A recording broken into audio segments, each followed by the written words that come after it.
Adani group जिस पत्थर को छू ले वो गोल्ड बन जाता है और आज इस कहावत को सच साबित कर दिखाया है बाजार के एक गुमनाम शेयर ने। जी हाँ, सिर्फ 3 महीने पहले तक इस स्टॉक को कोई पूछ भी नहीं रहा था, लेकिन जैसे ही हुई इसमें अडानी ग्रुप की धमाकेदार एंट्री तो इस शेयर की किस्मत ऐसे चमकी कि महज 90 दिनों में इसने 156% का छप्पड़ फाड़ रिटर्न देकर निवेशकों को माला माल कर दिया है। और तो और अब कंपनी के तिमाही नतीजों ने भी ऐसा कमाल किया दोस्तों कि बाजार के जो बड़े बड़े पंडित हैं वो हैरान हैं। आखिर कौन सा है ये जादुई स्टॉक और क्या इस रॉकेट में आपको अभी सवार होना चाहिए, देखिए हमारी स्पेशल रिपोर्ट। नमस्कार, मैं हूं आपके साथ संध्या बिष्ट और आप देख रहे हैं द इकोनॉमिक टाइम्स इंडिया। दोस्तों, सेमेडिया प्रोडक्ट ने पिछले 3 महीने में निवेशकों को 156% का शानदार रिटर्न देकर मल्टी बैगर शेयर की सूची में जगह बना ली है। 1 जुलाई 2026 को कंपनी का जो शेयर है 52 वीक हाई पर पहुंच गया और ये जो शेयर है मार्च 2026 के 52 सप्ताह के निचले स्तर 481.40 रुपए से करीब 183% उछल चुका है। हालांकि बाजार के जानकारों का यह मानना है कि ये जो तेजी है केवल 3 महीने की नहीं बल्कि कई सालों की मजबूत कारोबारी प्रगति का नतीजा है। अब अडानी ग्रुप की एंट्री के बाद आखिर ये कहानी बदली तो बदली कैसे?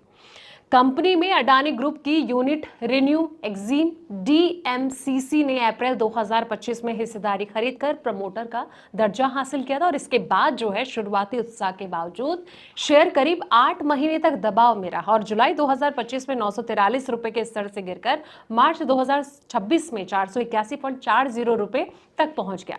निवेशकों की कंपनी के बेहतर प्रदर्शन का इंतजार था और ये जो भरोसा अप्रैल 2026 में आए तिमाही नतीजों के बाद जो है वो मजबूत हुआ है। अब सवाल ये कि Q4 नतीजे ने शेयर में क्या रफ्तार भर दी है? तो बता दें कि 30 अप्रैल 2026 को कंपनी ने वित्त वर्ष 2026 की चौथी तिमाही के नतीजे जारी किए, जिसके बाद शेयर जो है 20% के अपर सर्किट पर पहुंच गया। कंपनी की कंसोलिडेटेड इनकम 2,983.49 करोड़ रुपए रही, जबकि नेट प्रॉफिट 242.17 करोड़ रुपए दर्ज किया गया। सालाना आधार पर मुनाफा 113.6% बढ़ा। एबिटा की बात करें तो 66% की बढ़ोतरी इसमें देखने को मिली और एबिटा मार्जिन 10.7% बढ़कर 15.1% पर पहुंच गया। वहीं पीएटी मार्जिन 4.5% से बढ़कर 8.1% हो गया।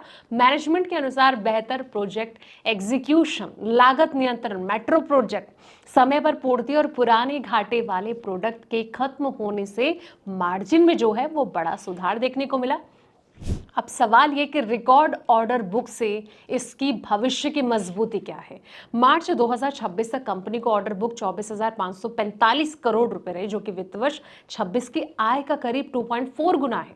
इससे अगले 2 से 2.5 सालों की आय का अच्छा अनुमान मिलता है और 26 में कंपनी को 14,821 करोड़ रुपए के ऑर्डर मिले, जो कि अब तक का सबसे बड़ा ऑर्डर इनफ्लो है। डाटा सेंटर कारोबार भी बड़ा ग्रोथ इंजन बन सकता है दोस्तों। जी हाँ, कंपनी की ऑर्डर बुक में करीब 3,000 करोड़ रुपए की डाटा सेंटर प्रोडक्ट शामिल हैं, जिन पर काम शुरू हो चुका है। भारत में डेटा सेंटर सेक्टर में तेजी से बढ़ते निवेश को देखते हुए मैनेजमेंट को उम्मीद है कि आने वाले सालों में ये कारोबार कंपनी का आय जो है वो एक जरूरी हिस्सा बन सकता है। लेकिन वैल्यूएशन की अगर बात की जाए तो चलिए इस पर भी एक नजर डालते हैं। तो तेज रैली के बाद कंपनी का पीई रेशियो बढ़कर 39.8 पर पहुंच गया, जबकि पिछले 3 साल का एवरेज पीई 27.9 रहा। हालांकि कंपनी का पीजी रेशियो 0.58 है, जो कि संकेतित है कि अब तक मुनाफे की ग्रोथ वैल्यूएशन से तेज रही है। लंबी अवधि का शानदार प्रदर्शन। जी हाँ दोस्तों, पिछले 5 साल में अगर इस प्रोडक्ट की बात करें तो करीब 1,542% और पिछले 3 साल में 735% का रिटर्न दिया गया। बाजार के एक्सपर्ट के अनुसार हाल की तेजी केवल तिमाही नतीजों का असर नहीं है, बल्कि मजबूत ऑर्डर बुक, बेहतर मुनाफा, मजबूत बैलेंस शीट और अडानी ग्रुप की एंट्री के बाद कंपनी के कारोबार में आए बदलाव का परिणाम भी है। तो इस रिपोर्ट में फिलहाल इतना ही। ये रिपोर्ट आपको कैसे लगे कमेंट सेक्शन में अपनी राय जरूर दें। इस वीडियो में इतना ही, लेकिन जब भी आप ऐसे स्टॉक में दाव लगाएं, एक बार फाइनेंशियल एडवाइजर से सलाह मशवरा करके ही आपको अपना निवेश करना चाहिए। तब तक के लिए आप देखते रहें द इकोनॉमिक टाइम्स इंडिया।